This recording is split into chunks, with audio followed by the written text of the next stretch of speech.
sur cet évangile magnifique des 10 vierges, dont 5 étaient sages et 5 étaient folles, et qui avaient de l'huile dans leur lampe, et quand elles s'assoupissent, certaines n'avaient pas assez d'huile, l'époux arrive, voici l'époux qui vient, sortez à sa rencontre, et là il y en a qui sont prêtes et d'autres qui ne sont pas prêtes.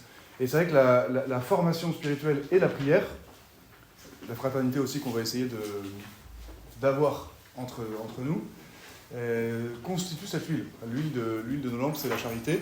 Et pour l'entretenir, pour recharger nos lampes, on a besoin de se mettre en permanence à l'école du Christ. Le Christ nous donne beaucoup de moyens de nous mettre à son école. Il nous dit, mettez-vous à mon école, et on peut le faire notamment, et c'est un choix que je fais pour cette année en tout cas, de le faire en se mettant à l'école des vrais témoins qui sont les saints. Et donc j'avais annoncé ce soir qu'on parlerait des pères du désert, et je commence tout simplement par vous rappeler un peu qui ils sont. Donc le titre de ce soir, c'est « La conversion chez les pères du désert ».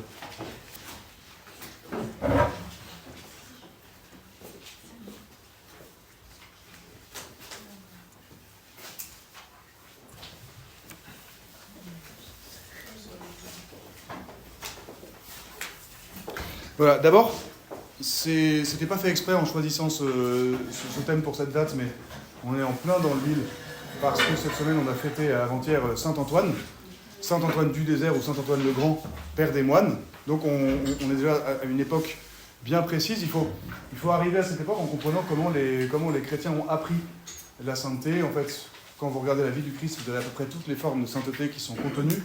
Vous avez la virginité, vous avez la vie familiale, vous avez le martyr, puisque le Christ est le martyr par excellence, c'est le grand témoin, celui qui verse son sang pour rendre témoignage à la vérité.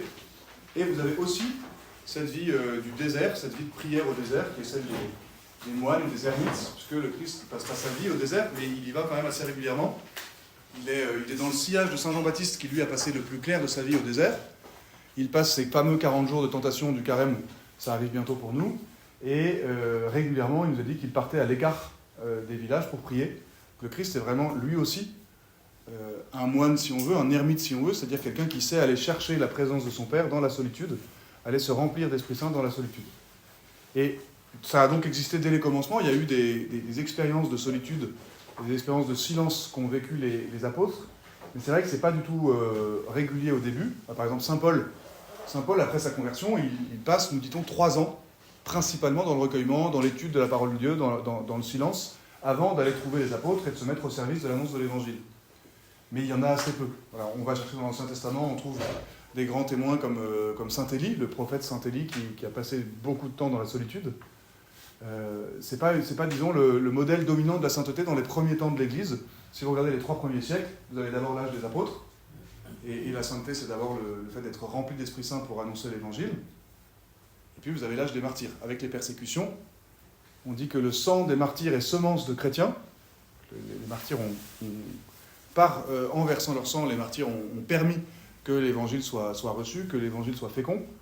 Donc le sang versé est semence de chrétiens. Et à cet âge-là, à cette période-là, dans les 3 premiers siècles, surtout les 2 premiers, la sainteté par excellence, c'est celle des persécutions, c'est celle du martyr dans le sang. Donc on a les apôtres, les martyrs. Ça nous explique aussi l'ordre dans lequel sont souvent invoqués les saints, si vous regardez comment est fait la litanie des saints. Et c'est là qu'arrivent ceux qu'on appelle, il y a plein de noms élégants, les anachorètes, les ascètes, les ermites, les moines, bref, ceux qui ont cherché Dieu dans le désert. Avec une caractéristique assez incroyable, c'est qu'ils sont allés vivre dans les déserts, et plus ils vivaient dans les déserts, plus ils avaient de rayonnement, et plus leur manière de vivre avait d'impact et d'écho dans la société. En fait, ce qu'il faut se représenter après la fin des persécutions, en particulier, la fin des persécutions, il y a déjà des moines avant la fin des persécutions, mais ça se fait petit à petit. Après la fin des persécutions, on a une espèce de panne de la sainteté, si on veut. En tout cas, une inquiétude des chrétiens, ceux qui ont une ardeur pour être saints, qui disent, mais en fait, maintenant qu'il n'y a plus personne pour nous rendre martyrs, comment on fera pour aller jusqu'au bout du témoignage pour le Christ ? Cette inquiétude de est-ce qu'il y aura encore des saints à admirer maintenant qu'il n'y a plus de martyrs ? Alors, on ne trouve pas cette inquiétude exactement comme ça, mais c'est plutôt maintenant qu'il n'y a plus de persécution, qu'est-ce que ça va être le martyr ? Et donc une expression qui date de cette époque-là, qui est un peu étonnante, mais c'est le martyr blanc. Le martyr blanc, sans verser son sang. D'ailleurs, on pense que c'est ce qui est arrivé à Saint Jean. Enfin, il y a plusieurs traditions sur la mort de Saint Jean. Il est possible que l'apôtre Saint Jean, lui, ait vécu ça. C'est-à-dire le martyr blanc, c'est celui de la chasteté et de la virginité, et de la vie dans la solitude. Et Saint Antoine du Désert, je reviens à lui, c'est exactement une histoire de conversion à la Saint François d'Assise. On connaît mieux Saint François d'Assise qui bien plus tard vit à peu près la même chose, mais Saint Antoine du Désert, voilà ce qui lui arrive. Il rentre, il a perdu ses parents depuis peu, donc il a hérité d'un petit domaine. Il est assez convaincu que le principal dans sa vie, c'est Dieu. Donc, si vous voulez, il est déjà converti, mais il n'a pas encore connu cette espèce de décollage dans sa vie spirituelle, et il rentre dans une église. Il entend l'évangile justement du jeune homme riche qui dit si tu veux être parfait, va, vends tout ce que tu as, puis donne-le aux pauvres, puis suis-moi, tu auras un trésor dans le ciel. Et ça percute son cœur, et il se dit mais maintenant, qu'est-ce qui m'empêche de faire ça? Donc il a une sœur, donc il s'occupe de laisser ce qu'il faut pour sa sœur, il garde un petit domaine pour que sa sœur ait ce qu'il faut. Puis un peu plus tard, il re-rentre dans l'église et il entend que, au fait, il ne faut pas se soucier du lendemain. Donc il se dit même ce que j'ai gardé pour ma sœur, je vais le donner aussi. Et puis il finit par aller vivre à proximité de la ville, on est en Égypte, dans un petit fortin, et s'enfoncer dans une solitude qui est encore en contact avec les hommes. Il y a plusieurs étapes dans la vie de Saint Antoine que je ne raconte pas en entier. Il a vécu, la tradition nous rapporte qu'il a vécu jusqu'à 105 ans. 105 ans, c'est très long, et de 20 à 105 ans, Saint Antoine est moine. Il devient le père des moines. En réalité, ce n'est pas le seul à avoir fondé la vie monastique, mais c'est la grande figure. Autour de lui, il y en a d'autres, comme Saint Paul l'Ermite, par exemple. Et ça se passe, si vous voulez, un foyer géographique, c'est cette naissance de la vie monastique qu'on appelle les pères du désert. On parle aussi des mères du désert. On n'a que 3 noms de saintes mères du désert, mais il y en avait en réalité sans doute beaucoup, hommes et femmes, qui étaient des abbés ou des abbesses. D'ailleurs, on allait trouver les pères ou les mères du désert, on allait les trouver, et on disait « Abba, père, Abba, transmets-nous ta sagesse. Abba, dis-nous une parole. Abba, on veut se mettre à ton école. » Ceux qui avaient de l'avance dans la vie monastique au désert, ils étaient des inspirations pour les autres, et donc on venait se mettre dans des ermitages pas très éloignés les uns des autres, un peu comme des coins de patrouille dans un camp scout, pour pouvoir aller se demander des conseils, sans se déranger tout le temps. Et donc dans les déserts, ça s'est mis à se peupler, c'était plus tant des déserts que ça, il y en avait même qui se plaignaient, en disant, de même qu'il y a une décadence de Rome, il y a une décadence du désert, parce qu'il y a trop de monde là-dedans, on croise du monde en permanence, mais ils venaient se mettre à l'école de ceux qui étaient des pères, d'où le nom père du désert, ceux qui étaient des pères parce qu'ils pouvaient engendrer à la vie de foi, à la sainteté, et ils les appelaient Abba, ça donne évidemment le nom abbé. Le père abbé dans un monastère, c'est celui qui a ce rôle qu'avaient les pères du désert de transmettre une sagesse qu'il a apprise dans sa propre vie spirituelle, une transmission spirituelle. Donc je vous dis quelques noms, le but c'est pas de faire de la collection de noms, mais les déserts de Sété et de Nitrie. Alors Sété et Nitrie sont des déserts qui sont autour du delta du Nil et qui sont encore aujourd'hui des monastères. Vous avez des monastères coptes par là-bas. Vous avez encore des moines qui sont dans des endroits où il y a de la vie monastique depuis 1700 ans. Vous avez encore au-dessus de la mer Rouge, pas très loin de l'endroit où les Hébreux ont traversé probablement, vous avez encore la grotte de Saint-Antoine dans laquelle il a passé la fin de sa vie. Vous avez plusieurs déserts d'Égypte. C'était Nitrie, c'est l'Égypte, ça a des noms arabes maintenant. Vous avez les déserts de Palestine, et notamment, mais c'est un petit peu après, pas beaucoup après, les déserts du Mont Carmel, qui seront ceux à quoi se raccrocheront les carmélites qui vivent la spiritualité du désert, donc le Mont Carmel, le désert de Juda, vous avez l'Anatolie dans laquelle il y a des déserts en Turquie, et comme ça des foyers de vie monastique qui vont devenir extrêmement vivants, extrêmement féconds, et dont les moines participent à ce mouvement qui a lieu à ce moment-là de ce qu'on appelle plus largement les pères de l'Église. Quand on parle des pères du désert, on parle d'une petite catégorie qui ont été comme des abbés ou des abbesses, des maîtres spirituels dans le désert. Et quand on parle des pères de l'Église, on est à la même période, un peu plus étendue. Ce sont tous ces grands saints dont l'enseignement constitue le socle de la pensée chrétienne, de la pensée de la foi. L'intelligence de la foi, scruter les Écritures pour comprendre ce qu'elles veulent dire et quelle est la façon dont l'Église les interprète et les comprend, comment lire l'Écriture. Ça, c'est ce qu'ont fait les pères de l'Église, et les pères du désert sont une portion des pères de l'Église, si vous voulez. Et quand on cherche la liste des pères de l'Église, elle est fluctuante, parce qu'il y en a qui sont plus ou moins importants, plus ou moins... Un petit détail, vous voyez souvent dans les églises, et c'est agréable quand on les repère, parce que du coup on peut avoir l'air cultivé, vous voyez souvent les 4 grands-pères d'Occident et les 4 grands-pères d'Orient. Je ne sais pas si vous avez déjà repéré. Donc, quand on dit d'Orient, c'est de langue grecque, et quand on dit d'Occident, c'est de langue latine, mais ils peuvent être tout à fait contemporains. Les 4 pères d'Orient, c'est Saint Basile, le Grand, Saint Grégoire de Nazianze,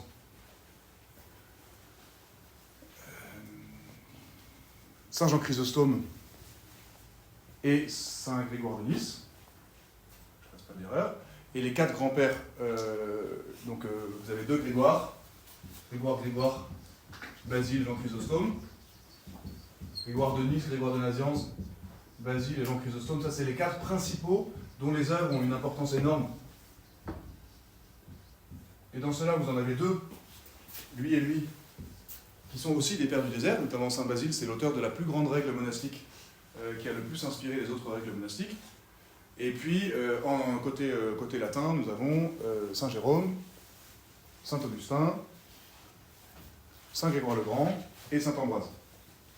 En fait, ça ne ravale pas les autres au fait qu'ils ont moins d'importance, mais c'est ceux qui ont le plus d'écho dans la tradition après, ceux qui ont été le plus étudiés, le plus utilisés. Et Ambroise. Ils ne sont pas dans l'ordre chronologique là. Donc on est dans une grande période de fécondité qui est celle aussi du début de la vie monastique. J'ai un petit peu dit qui ils étaient. Je peux quand même pour la bonne bouche vous lire des noms que vous entendrez peut-être. Épiphane de Salamine, Évagre le Pontique, Raphaël de Thébaïde. Ils ont des noms souvent qui sont liés avec des déserts. Macaire d'Égypte, Nistéros le Cénobite, Jean Climac. Voilà, on a l'impression que c'est des gladiateurs, mais en fait ce sont des pères du désert. Et leur pensée est recueillie dans des recueils qui sont, si vous voulez, les premiers livres spirituels quasiment. Il y en a d'autres qui sont contemporains, mais la première fois qu'il y a des lettres spirituelles autres que ce qui est dans la Bible, et on appelle ça, c'est un mot qui fait peur, mais qui veut dire leur pensée, ce qui s'est transmis de leur pensée, on appelle ça les apophthegmes. Les apophthegmes des pères du désert. En fait, on est transplanté quand on lit ça dans un monde qui est à la fois très insolite. Vous avez les senteurs d'Orient et l'impression que c'est une civilisation qui n'existe plus. Et en même temps, dans une actualité absolument merveilleuse, dans une espèce de fraîcheur, on sent que le cœur de la vie spirituelle est là. Et que si on veut refaire l'unité des chrétiens, on va avoir la semaine de l'unité des chrétiens la semaine prochaine. Si on veut refaire l'unité des chrétiens entre l'Orient et l'Occident, les orthodoxes, les catholiques, en fait, on puise chez les pères du désert et on a le principal. Celui-là, c'est un recueil d'apophthegmes ou d'aphorismes qui est fait par un cistercien qui s'appelle Thomas Merton, dont je me suis servi parce qu'il n'est pas trop long. Vous en avez des un peu plus longs. Je peux le prêter, parce que ça y est, j'en ai pas besoin avant quelques temps. Et donc je vais vous lire quelques petits passages pour qu'on se mette un peu dans l'ambiance et relever des traits qu'ils avaient tous en commun. D'abord, ils avaient en commun le côté concret, les pieds sur terre. C'est-à-dire, on est étonné parce qu'on s'imagine des gens qui vivent au désert et qui sont un peu des fous hirsutes. On sait qu'il y en avait qui vivaient, des stylites, qui vivaient sur des colonnes. On se dit, ils devaient être tous un peu barrés et un peu extravagants. Et en fait, on trouve beaucoup de bon sens, beaucoup de sens, les pieds sur terre. Par exemple, un frère vint trouver l'abbé Sylvain au mont Sinaï, et voyant les ermites au travail, il s'écria « Pourquoi travaillez-vous? Pour gagner du pain périssable. Marie a choisi la meilleure part, rester assise au pied du Seigneur sans rien faire. » Alors l'abbé dit à son disciple Zacharie « Donnez un livre au frère, mettez-le dans une cellule vide et qu'il lise. » À la 9e heure, le frère qui lisait commença à guetter l'abbé, en espérant qu'il l'appellerait pour dîner. Et un peu après la 9e heure, il alla le trouver, et lui dit « Les frères n'ont-ils pas mangé aujourd'hui, père ?»« Aussi, bien sûr, ils viennent de terminer leur dîner. »« Alors pourquoi ne m'avez-vous pas appelé ?» demanda le frère. « Vous êtes un homme spirituel, vous n'avez pas besoin de cette nourriture périssable, » répondit l'ancien. « Nous sommes obligés de travailler, mais vous avez choisi la meilleure part. Vous lisez toute la journée, vous pouvez donc vous passer de manger. » En entendant ces mots, le frère s'écria « Pardonnez-moi, mon père. » La conversion. Et l'ancien reprit « Marthe est indispensable à Marie, car c'est parce que Marthe travaillait que Marie a pu mériter les louanges du Christ. » Une notion magnifique qui apparaît à cette époque-là, c'est la discrétion. Pas au sens contemporain de ne pas être curieux des autres, mais la discrétion, ça veut dire l'équilibre entre les vertus. Ne pas en chercher une à fond au détriment des autres. La discrétion, c'est une espèce de modération d'équilibre qu'on garde dans la recherche de sa propre sainteté. Voilà un exemple de discrétion que j'ai choisi.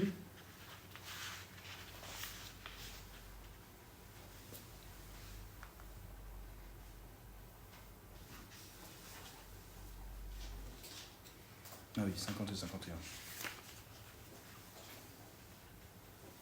Un frère vint trouver l'abbé Poémène et lui dit « De nombreuses distractions me viennent à l'esprit et mettent mon salut en péril. » Alors l'ancien le poussa à l'air libre et lui dit « Ouvre tes vêtements et retiens le vent qui soufflera sur ta poitrine. » L'autre répondit « C'est impossible. » Alors l'ancien lui dit « Tu ne peux pas empêcher les distractions de traverser l'esprit, pas plus que tu ne peux retenir le vent. Ton devoir, c'est simplement de leur dire non. » Ça, c'est une sagesse dans la prière, la discrétion, de ne pas s'énerver parce qu'on a des distractions, qu'on a du mal à prier, à se recueillir. Juste dire non aux distractions et passer à autre chose et rester calme. En fait, la grande sagesse des pères du désert, c'est de savoir dire à des disciples qui viennent plein d'ardeur, calmos. Essaye d'allier la ferveur qui veut tout donner, qui va jusqu'au bout, comme saint Antoine qui a tout laissé, avec le calme spirituel, parce que c'est pas toi qui vas faire, c'est Dieu qui va faire. L'abbé Amonas disait « Un homme peut porter une hache toute sa vie et ne jamais couper d'arbre. Un autre qui sait s'y prendre donne quelques coups rythmés et l'arbre est abattu. » Cette hache, c'est la discrétion. Il y en a qui passent leur vie à essayer de couper l'arbre qui serait la conversion, entrer dans une vie d'union à Dieu. Et en fait, comme ils donnent des coups dans tous les sens, qu'ils attaquent, ils donnent un coup ici, un coup là, ils ne coupent jamais l'arbre. La discrétion, c'est celle qui permet d'aller vite à l'essentiel et d'atteindre cet équilibre spirituel qui est fait de bonté, de ferveur, de joie. La discrétion, c'est la modération dans la recherche des vertus, notamment la modération dans l'ascèse. Il est important, et les pères du désert l'ont vécu, de vivre cette exigence radicale de tout pour Dieu. Donc on va jeûner, on va dormir par terre, on va prier toute la nuit. La grande ascèse des pères du désert, c'est la veille. Ça ne nous plaît pas beaucoup parce que nous, on est bassinés au fait que, et on fait l'expérience du fait que si on ne dort pas assez, c'est quand même compliqué d'être charitable. Ils vivaient ça aussi, mais il y avait une forme de martyr par la veille. Ça m'énerve beaucoup quand je dis ça, parce que je n'ai pas très envie de partir sur ce terrain-là, mais c'est vrai. Ils ont peut-être aussi alterné dans leur vie, mais beaucoup de pères du désert, ils se sont donnés par la veille. Lire et méditer et murmurer la parole de Dieu la nuit. Le sens de l'intérieur du cœur, le sens de ce qui se passe à l'intérieur, bien plus profond que les apparences. Ne pas chercher à impressionner avec une grande ascèse ou avec quand on pense à des pères du désert. Et pareil aujourd'hui, quand on pense à la vie monastique, souvent on les met sur un piédestal en regardant en fait beaucoup aux apparences. En fait, eux, c'est l'intérieur du cœur qui cherchait à convertir et les pensées secrètes du cœur dont parle le Christ. L'abbé Poémène disait « Si vous avez un coffre rempli de vêtements, et que vous restez longtemps sans l'ouvrir, les vêtements qui sont à l'intérieur pourriront. Le même phénomène se produit avec les pensées de notre cœur. Si nous ne les faisons pas sortir à l'extérieur par nos actes, elles se gâtent à la longue et deviennent mauvaises. » Pour que vous ne pensiez pas qu'ils étaient que austères et rugueux entre eux, il y avait aussi des très belles choses sur la charité fraternelle. Et c'est vrai que ça, c'est une évolution qui s'est passée au désert. Au début, on était plutôt centré, plutôt sensible à quelque chose de martial, de militaire. Saint Pacôme, un des premiers rédacteurs de règles pour vivre ensemble, lorsqu'ils ont commencé à comprendre que ermite, on avait quand même besoin des autres et qu'il fallait organiser des vies en communauté, les premiers monastères s'étaient réglés comme des cohortes romaines. Il y avait beaucoup de travail physique, et c'était surtout à la dure. Et la dimension de fraternité, de récréation par exemple, de vivre à la charité par la conversation, elle a été réservée au fait d'aller consulter l'abbé sur des questions spirituelles. On ne rigolait pas comme aujourd'hui, si vous êtes invité à une récréation dans un monastère, il y a beaucoup de bonne ambiance, et c'est par là que passe la charité fraternelle. Ça apparaît plus tard dans la règle de Saint-Basile, avec beaucoup le sens de l'humour, le sens de l'attention aux autres par les petites choses. Voilà ce que dit l'abbé Jean, à bas. Nous avons rejeté un fardeau léger qui est de nous condamner nous-mêmes, et nous avons choisi d'emporter un lourd qui est de nous justifier et de condamner les autres. L'un des anciens ayant fini ses paniers, il avait déjà adapté les anses, il fabriquait des paniers qu'il vendait pour pouvoir ensuite faire des aumônes. Lorsqu'il entendit son voisin s'écrier « Que vais-je faire ? Le marché va s'ouvrir et je n'ai rien pour faire les anses de mes paniers. » L'ancien retira aussitôt ses propres anses et les donna au frère en disant « prenez-les et mettez-les sur vos paniers, je n'en ai pas besoin. Ainsi, dans sa profonde charité, veilla-t-il à ce que le travail de son frère fût terminé, aux dépens du sien. Il y en a comme ça 250, mais très courts. Et des autres recueils, c'en est encore d'autres. C'est souvent à la charnière entre des phrases et des anecdotes, façon d'incarner concrètement. Et bon, ce qu'on peut en retenir, j'ai fait un choix qui aurait pu être un autre, mais c'est cette recherche d'une santé qui est à la fois très radicale et très équilibrée. Et qui fait que les pères du désert n'ont pas été des originaux dans leur coin, qui n'auraient pas eu de rayonnement spirituel, mais par leur commerce, en vendant leurs paniers, en ayant des contacts avec les villes, en accueillant des gens qui venaient, en alternant souvent des périodes de silence absolu et des périodes de disponibilité pour les hommes, en fait, ils ont été imités. Et dans les villes d'Égypte, dans les villes de Palestine, dans les villes de Turquie de cette époque-là, d'Asie mineure, il y avait toute une effervescence spirituelle qui ne concernait pas seulement les prêtres et les religieuses, qui concernait toutes les familles, les gens qui vivaient la vie de ce monde. Il y a des signes très beaux d'une époque qui était en train de rentrer dans une conception un peu trop collective du salut, en disant, bon ben voilà, maintenant Rome s'est convertie, maintenant on a des églises, des basiliques, on est un peuple qui à la fois, on est sauvé par le fait qu'on appartient au peuple qui à la fois, et on assistait à une espèce de tiédissement de la recherche personnelle de salut. Et de voir ces hommes qui vont au désert, ou ces femmes, qui se consacrent de façon d'abord personnelle à chercher à se convertir et à vivre à fond pour le Christ, ça a relancé dans les villes et les villages de cette époque-là, dans la vie, les échanges des hommes, ça a relancé une façon passionnée de parler de Dieu et de parler de la sainteté. La vie spirituelle des uns profite aux autres. Ça, c'était ma première grande partie sur les pères du désert. Qui sont-ils? À quoi ils nous servent? Qu'est-ce qu'on peut faire d'eux? Vous mettre un petit peu dans cette ambiance. Et je voudrais maintenant parler et approfondir un petit peu avec vous, comme je l'avais annoncé, la notion centrale de leur vie, qui est la conversion. En fait, c'est la notion centrale dans le salut, dans la vie chrétienne. Mais voir comment eux l'ont comprise et comment ils ont appris, comment ils nous ont enseigné à la vie.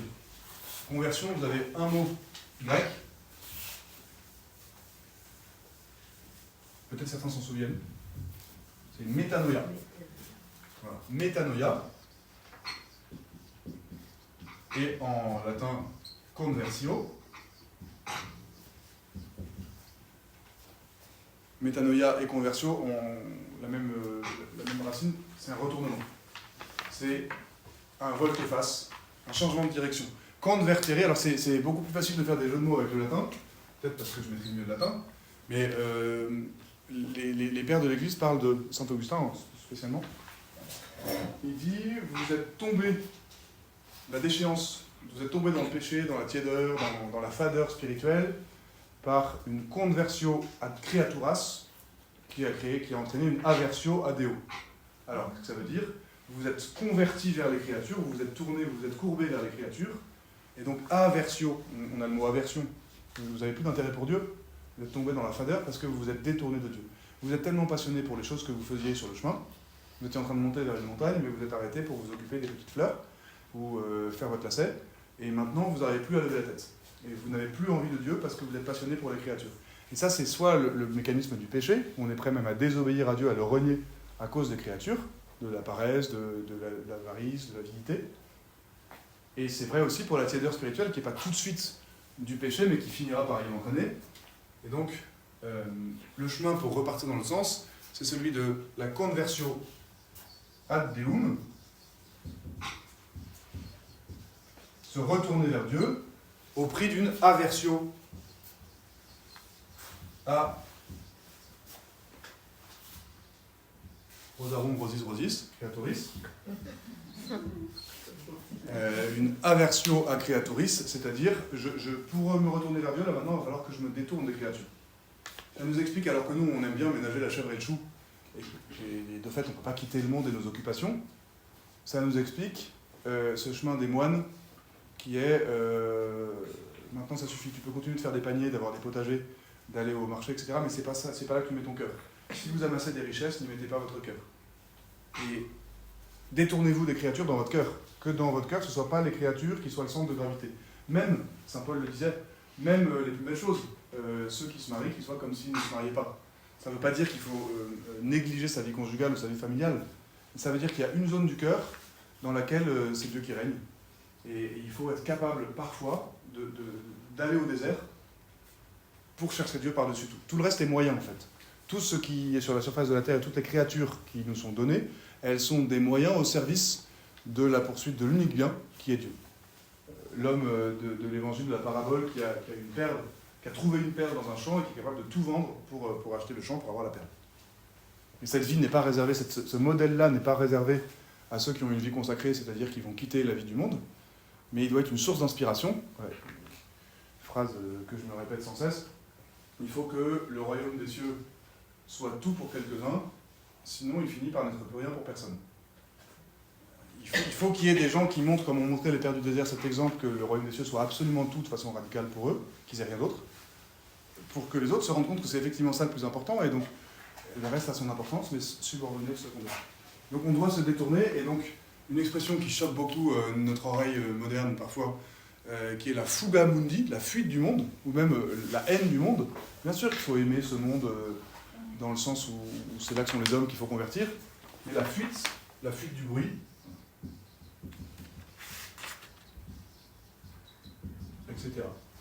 Et c'est ce mouvement-là que, en fait, quand on a l'impression, ça nous arrive pas très souvent je crois, mais on a l'impression de commencer à gérer dans la vie spirituelle, d'avoir l'impression d'être établi dans un rythme de prière assez carré, c'est bien en ce moment, j'arrive à faire oraison tous les jours, ou je lis la parole de Dieu alors que j'avais arrêté, ou je vais à la messe tous les jours. Si ça nous arrivait, c'est quand même assez agréable, mais on prend un petit recueil des pères du désert, on se rafraîchit un peu comme on se mettait de l'eau froide sur la figure à cette radicalité, on se dit en fait c'est bon, je ne suis pas encore vraiment converti. Et c'est justement ce qui est intéressant dans le mot de conversion, c'est qu'il a une amplitude. Il y a une conversion qui est la première conversion, qui est ce je renonce de notre baptême, qui doit être renouvelé régulièrement. C'est celui de la confession. Je renonce au péché. La première conversion qu'il faut répéter régulièrement, c'est sortir de cette espèce de désert un peu pourri, de mauvais désert du fils prodigue, une fois qu'il est en train d'attendre qu'on lui donne la nourriture des porcs. Il a tout gâché par le péché, il a tout dépensé, et il dit, les moines parlent de la région de la dissemblance, la région où on est étranger à soi-même, une espèce de pays où on est loin de chez soi, une espèce d'exil, voilà, l'exil du péché, tu es dans les ténèbres, et il faut revenir vers son Père pour être réconcilié, et tant qu'on ne sera pas revenu vers la maison de notre Père, tant qu'on n'aura pas fait cette première conversion qui est le retour à Dieu, on sera malheureux. Donc la première conversion, il y a un sens premier du mot, c'est ça, détournez-vous du péché, recevez la miséricorde, repentez-vous, faites pénitence. Et d'ailleurs, ça pourra nous motiver au moment du carême. Le discours de Saint-Pierre, juste après la Pentecôte, où il leur dit, ben voilà, vous avez crucifié Jésus, mais il est ressuscité, c'est votre sauveur, ils disent, que devons-nous faire ? Et la première chose qui est dite, on aura dimanche aussi la prédication de Jésus qui dit « convertissez-vous », mais la façon de dire « convertissez-vous », métanoïété, ça se traduit faites pénitence, c'est-à-dire faites des actes de pénitence. Commencez par ça. Commencez par faire pénitence, c'est-à-dire c'est pour ça qu'on jeûne, c'est pour ça qu'on offre des choses qui nous coûtent, qu'on accepte les contrariétés, qu'on les offre à Dieu. Faites pénitence parce que vous avez péché. Et donc pour réparer le désordre que vous avez mis dans votre vie par le péché, c'est pas juste claquer des doigts et demander pardon, c'est entrer dans une démarche de conversion où il va falloir se détourner un peu des créatures. Donc, faites pénitence, c'est un synonyme à cet endroit-là de se convertir. La Vierge Marie qui apparaît dit suffisamment souvent, faites pénitence, faites des actes de pénitence. Mais les auteurs spirituels, à peu près tous, et notamment les pères du désert, parlent d'une deuxième conversion. Et cette deuxième conversion, je vais vous lire une petite description. Il existe une première conversion du paganisme à la foi, sortie de l'ignorance de Dieu et du péché. En fait, quand un baptisé se remet à vivre dans le péché grave, il vit comme un païen. Donc ça peut avoir lieu plusieurs fois dans notre vie. Mais il existe une première conversion du paganisme à la foi et une seconde conversion de la foi à la connaissance fervente. Cette phrase, elle est Saint Clément d'Alexandrie. J'ai traduit gnose par connaissance fervente, parce que gnose, par la suite, prend un sens négatif. Mais à l'époque de Clément d'Alexandrie, qui est un de ses pères du désert, c'était positif. Voilà. La deuxième conversion, c'est celle qui s'est passée de la foi à la connaissance fervente. en fait, d'être illuminé et d'être intimement rempli de Dieu. Le chrétien est appelé à faire l'expérience d'une seconde conversion, et quelle est cette seconde conversion? C'est cet état d'unité avec Dieu auquel on parvient après une purification. Par la suite, la tradition spirituelle parlera de 3 grandes catégories. Les commençants. Ça, c'est une catégorie qui apparaît chez les pères du désert. Les commençants, les progressants et les parfaits. Parfait, ça ne veut pas dire impeccable. Ça veut dire ceux qui sont entrés dans un état d'union avec Dieu tel qu'ils ont un rayonnement sur les autres. C'est ce qu'on allait chercher au désert chez les abbés. Et on a aussi en parallèle trois grandes étapes. La voie purgative, la voie illuminative et la voie unitive. Purgative, ça veut dire on commence par faire pénitence et à se débarrasser des entraves du péché qui nous tiennent. Illuminative, c'est se nourrir de la parole de Dieu et en être rempli. Et donc c'est ce que fait Marie quand elle s'assoit au pied du Seigneur et qu'elle ne le quitte plus, et qu'elle écoute, qu'elle se laisse illuminer. Et c'est pour ça qu'on a besoin de formation. Et unitive, c'est la vie mystique, c'est la vie spirituelle dans laquelle je veux la même chose que Dieu. Et donc il y a moins, il y a encore des combats, mais il y a moins ce tiraillement de devoir sacrifier quelque chose, de mourir à moi-même et renoncer à moi-même pour faire la volonté de Dieu, parce qu'à force, c'est devenu agréable de faire la volonté de Dieu. Alors, attention, il peut y avoir des grands mouvements dans notre vie, mais on est tout le temps, il n'y a pas de cloison définitive. Quelqu'un qui vit globalement, avec comme mode principal la vie unitive, parce qu'il est devenu un saint, il a encore besoin de passer par la voie purgative, que lui aussi il se confesse, lui aussi il doit se repentir de ses péchés parce qu'il en fait aussi. Donc on ne quitte jamais la voie purgative, on ne quitte jamais la voie illuminative. En revanche, il y a trop de gens qui ne rentrent jamais dans la vie unitive. Et le but de la deuxième conversion dont parlaient les pères du désert, et de la conversion que nous avons à chercher, c'est petit à petit, à travers les sacrifices de notre vie et la générosité de notre vie, petit à petit entrer enfin dans cette vie d'amitié avec Dieu, telle que le principal, c'est plus de faire des actes de pénitence. Il faut encore en faire. Mais le principal devient de se réjouir du fait que Dieu est, qu'il est bon, qu'on l'aime, et c'est l'amour de Dieu qui remplit tout. C'est ce que vivent les saints. C'est ce qu'on essaye de vivre.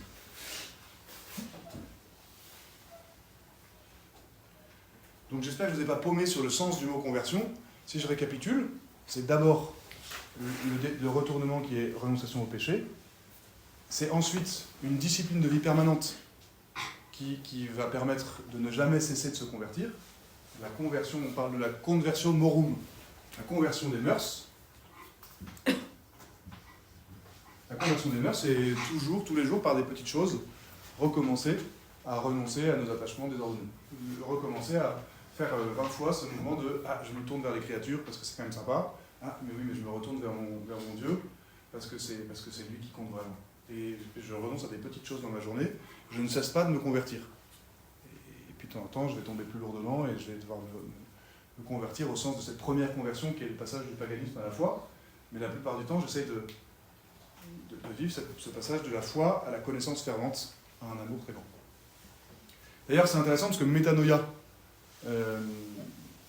la grande conversion, le grand retournement, je n'étais pas du côté de Dieu et je redeviens du côté de Dieu, ça a donné un mot qui est dans la pratique des moines orientaux, qui sont les métanies. Les métanies, c'est un geste tout simple. C'est le simple fait de se baisser, et j'y arrive encore un peu, et de toucher par terre en signe d'humilité. Je refais, ils le font plusieurs fois dans leurs offices, les orientaux, je refais le mouvement, ou alors la grande métanie, je crois que c'est se prosterner complètement, ou d'aller toucher le sol avec son front. Ils refont régulièrement le mouvement de la conversion qui est celui de l'humilité.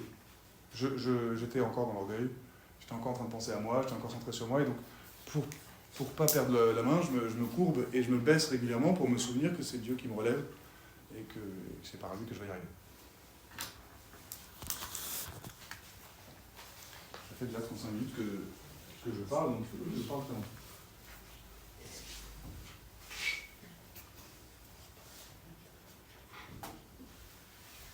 Troisième partie, ce sera courte. Donc, après avoir dit qu'étaient les pères du désert, après avoir dit ce qu'était pour les pères du désert et depuis pour l'Église le sens de la conversion, Troisième partie, l'acteur de la conversion. L'Esprit Saint. Trop forte, ça, Florence. L'acteur de la conversion, c'est Dieu, mais en Dieu, dans la Trinité, L'Esprit Saint. c'est l'Esprit Saint. Alors,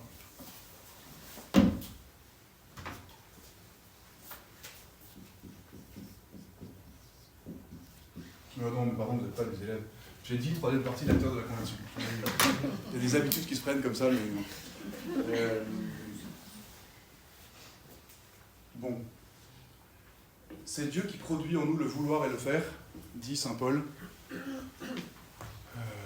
Philippiens, chapitre 2, je ne sais plus très bien où. Voilà. Enfin bref, saint Paul. C'est Dieu qui produit en nous le vouloir et le faire. Le bon mouvement du cœur qui conduit à la conversion, il est produit en nous par Dieu. Il est entretenu par la suite, mais c'est la même chose pour le commencement de la foi. On peut parfois se désoler de ce que des gens ne sont pas touchés par la grâce de la foi. Il y a un commencement de la foi qui vient d'une grâce de Dieu. C'est la grâce de Dieu qui est première dans la conversion.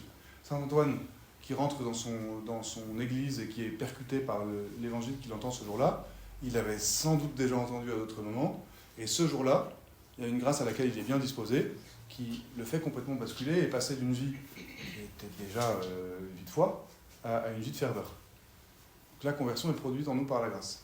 Ça signifie que les étapes, les moments dans notre vie où l'Esprit Saint a procuré une grâce de conversion, en particulier une grâce de repentir et une grâce de zèle, une grâce de désir de se donner, il faut vraiment qu'on les cultive et qu'on se sente responsable de ce qu'on va en faire.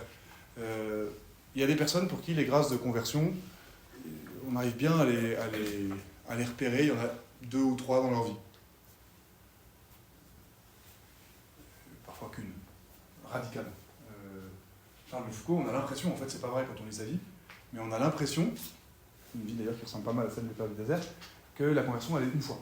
Voilà, le prêtre lui dit « confessez-vous », il s'agenouille, il pleure, il se confesse, il retrouve la foi. Voilà. Pascal, quand vous écrivez vous lisez La Nuit de feu de Pascal, qui raconte sa conversion nocturne, on a l'impression que c'est en une fois, qu'à partir de ce moment-là, ils ont marché, ils ont tracé. En fait, il y a plusieurs étapes de croissance spirituelle et il y a plusieurs conversions. Et vous avez aussi des gens, et c'est un petit peu humiliant, mais il y a beaucoup de gens dans le peuple chrétien qui vivent ça. Un de mes amis qui, à une époque, me confiait tout le temps qu'il avait vécu une charnière, parce qu'il avait une vie très mouvementée et que tous les 3 mois, quand je le voyais, il me disait vraiment ça c'est une charnière dans ma vie. J'avais été un peu méchant et j'avais dit mais dans ta vie il y a tellement de charnières que ça finit par ressembler à un paravent. Mais malheureusement on a parfois besoin de ça. C'est-à-dire que les expériences de conversion dans notre vie, parfois c'est 15 ou 20, où il y a peut-être des gens même pour qui c'est chaque année liturgique. L'année liturgique est faite pour ça. L'Esprit Saint se débrouille pour aider chaque personne à recevoir des grâces de conversion. Donc il y a des grâces de conversion à attraper à chaque fois qu'on va à la messe. À chaque fois qu'on re-rentre, c'est pour ça que l'avant, donc le carême, les temps de ferveur plus grande, sont des temps où il faut être spécialement vigilant. Dans les grandes fêtes, comme Noël ou Pâques, la Pentecôte, l'Esprit Saint souffle où il veut, mais l'Esprit Saint aime bien passer par la vie de l'Église, passer par, Jésus a dit, recevez l'Esprit Saint, tous ceux à qui vous remettrez leurs péchés, ils leur seront remis. Il aime bien passer par le corps mystique du Christ qu'est l'Église, pour donner des grâces de conversion. Donc, ce à quoi on doit être le plus attaché, c'est pas de les reconnaître au sens de savoir en faire la liste et de ne pas en oublier une seule, mais c'est de se sentir redevable. Celui qui est saint, c'est celui qui pourra dire, en arrivant au ciel, c'est Dieu qui a tout fait. Et je me rends compte que si je suis là, voilà, si on est là, le point commun qu'on a tous ce soir dans cette salle, c'est d'être là. Si on est là, c'est parce qu'on croit à notre désir, on croit qu'on a besoin de se convertir, on croit qu'on a besoin d'entretenir en nous cette flamme de la conversion. Ça, c'est pas nous qui sommes des gens bien, c'est l'Esprit Saint qui nous donne. C'est un cadeau de Dieu. Si on veut vivre cette espèce de bon sens et d'équilibre spirituel qu'avaient les Pères du désert qui évitaient à tout prix l'orgueil, il faut qu'on soit convaincu d'abord de ça. C'est l'Esprit Saint qui procure la conversion. En revanche, il faut qu'on évite, je ne veux pas vous faire le résumé de toutes les querelles, de toutes les hésitations de l'histoire spirituelle, mais il y a une question qui est déjà présente chez les Pères du désert et qui ensuite devient... Il faut qu'on évite 2 pièges. C'est le piège du pélagianisme et du quiétisme. À l'époque des pères de l'église de Saint-Augustin, vous avez un type qui s'appelle Pélage, et qu'on dénonce tout le temps, parce que Pape François aime bien dénoncer le néo-pélagianisme. Le Pélage, c'était cet évêque irlandais, le moine irlandais, qui disait en fait, le Christ est un exemple à suivre, c'est pas sorcier, aimez-vous les uns les autres comme je vous ai aimé, ben voilà, il faut qu'on donne notre vie pour nos frères. Il nous a montré l'exemple, maintenant on sait que c'est possible. On va avoir des grâces qui sont des aides, mais humainement, c'est une décision, et il mettait beaucoup du côté de la décision personnelle. Pour lui, la conversion, c'était le moment où tu décides de devenir grand et d'arrêter de tomber tout le temps dans le péché. Et c'est pour ça qu'il y avait une approche, et à cette époque-là, il y avait une approche de la conversion qui était une fois pour toutes. Après, si tu retombes, c'est foutu. Il n'y a pas de repentir, il n'y a pas de pénitence tellement prévue. Par exemple, ceux qui avaient renié dans les persécutions, bah, c'est fini, excommunié pour toujours. En fait, il y a toujours eu des voies de sortie, mais voilà, ce sens un petit peu radical de il faut imiter le Christ. Et le pélagianisme, c'est de considérer que c'est à nous de nous bouger. Et dans la conversion, on aurait tendance à dire, ça me frappe parce que ces derniers temps, je lisais un questionnaire que j'ai fait écrire aux élèves, et à un moment, je leur demande de répondre à la question, est-ce qu'il y a quelque chose qu'on peut faire pour vous aider? Et le nombre de ceux qui disent, alors je ne suis pas Dieu, donc c'est pas grave qu'ils disent ça vis-à-vis de moi, mais malheureusement on fait un peu pareil avec Dieu, de ceux qui disent non, rien, c'est à moi de me débrouiller, c'est à moi de me battre. Je sais ce que j'ai à faire, maintenant il faut que je me batte. C'est quelque chose de beau et de responsable, mais on peut avoir vis-à-vis de la conversion cette idée qu'elle dépend d'abord de nous, qu'elle dépend d'abord de nos efforts. Ça, on le dénonce assez souvent, il ne faut pas oublier de s'en prémunir. Malheureusement, on ne dénonce pas beaucoup l'autre versant qui est le quiétisme, ou le semi-quiétisme. C'est quoi? Ça vient du mot quies, c'est-à-dire la tranquillité, la quiétude. Il y a une mauvaise absence d'inquiétude, une façon de se dire je serai sauvé, c'est bon. De toute façon, Dieu a décidé qu'il me prenait par la main et donc j'ai pas trop à m'inquiéter. Et qui devient une absence de quête, une absence de recherche spirituelle. Et avec du quiétisme, on ne va pas au désert. On ne va pas brûler sa vie dans le combat contre le démon, parce que c'est ce que vivaient les moines. En allant au désert, ils allaient au devant du combat contre le démon. On ne fait pas ça si on est persuadé qu'il suffit d'être sur un tapis roulant et de se laisser faire par la vie chrétienne ordinaire. La sainteté, c'est une lutte, c'est un combat. Donc vous voyez, tenir ça ensemble, quand on croit à l'Esprit Saint, c'est plus simple. L'Esprit Saint est à la fois celui qui nous donne des petites claques, qui nous réveille, qui nous secoue en disant « Eh oh, en fait, t'es tiède là. Enfin, regarde les saints, regarde-toi, et c'est pas normal. Regarde toutes les grâces que tu as reçues, et qu'est-ce que tu trafiques? En fait, tu les gaspilles. Pas bien. » Et l'Esprit Saint nous secoue. Et puis l'Esprit Saint n'est pas l'accusateur. Le diable, il nous accuse en nous mettant par terre et en nous faisant douter de la possibilité de se convertir. L'Esprit Saint est consolateur, donc il nous rappelle. Oui, mais c'est moi qui vais te... Sainte Thérèse qui parle de l'ascenseur, des bras du bon Dieu qui vont nous élever. Ça, c'est quelque chose déjà qu'on vit depuis les déserts d'Égypte. C'est-à-dire, l'expérience radicale qu'on fait, c'est que c'est le Seigneur qui nous convertit. Et quand on parle des parfaits, à la fin, la troisième, les parfaits, perfectus, parfait, c'est passif. C'est pas nous qui nous sommes parfaits, c'est Dieu qui nous a parfaits. C'est quelque chose qui est le fruit de l'action de Dieu auquel on ne s'est pas dérobé. Si on ne se dérobe pas à l'action de Dieu, si on se bat pour ne pas se dérober à l'action de Dieu, on sera saint. J'ai fini parce que il y aurait plein de choses à dire. Tout à l'heure, on va essayer de dîner d'abord en discutant de tout ce qu'on veut. Et puis à un moment, je donnerai ça fera un peu lecture monastique, mais je donnerai des textes, des fameux textes que j'avais besoin d'imprimer. Je donnerai des textes sur Saint Antoine, et donc de Saint Athanase sur Saint Antoine, et de Saint Jean Cassien, qui est le grand transmetteur de la sagesse d'Orient vers l'Occident. Les calanques de Cassis, c'est par là. Cassien, il était dans le sud, à Marseille. Il a été formé chez les moines d'Orient et il est revenu, fait partie de ces moines qui sont revenus en Occident et qui ont transmis, qui ont fondé la vie monastique en Occident. Les conférences de Jean Cassien, c'est ce qui a alimenté tous les noviciats, toutes les formations à la vie religieuse, et c'est vraiment la transmission de la sagesse du Père du désert vers l'Occident. L'époque des premiers moines en Occident et Saint-Martin. Voilà. Vous aurez deux de ces textes-là dans lesquels je vous proposerai de trouver une amorce de discussion. Il y a des questions que je pose, etc. Et il ne faudra pas que ce soit quelque chose de fastidieux. Chacun peut repartir après avec sa feuille pour y réfléchir de son côté. Donc je n'exige pas ou je ne réclame pas un temps de discussion où tout le monde soit obligé de parler. Mais si vous réussissez par table à discuter un petit peu sur ce texte, donc il y en a un qui...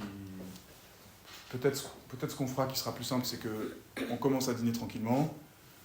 Un moment, on s'interrompt un peu, on lit des passages du texte, puis après on continue à dîner tout en discutant sur ce qu'on aura lu. Et normalement, ça va nous emmener jusqu'à 9h15, on ira prier. Y a-t-il des questions ou des réactions à ce flot de paroles qui vient s'interrompre?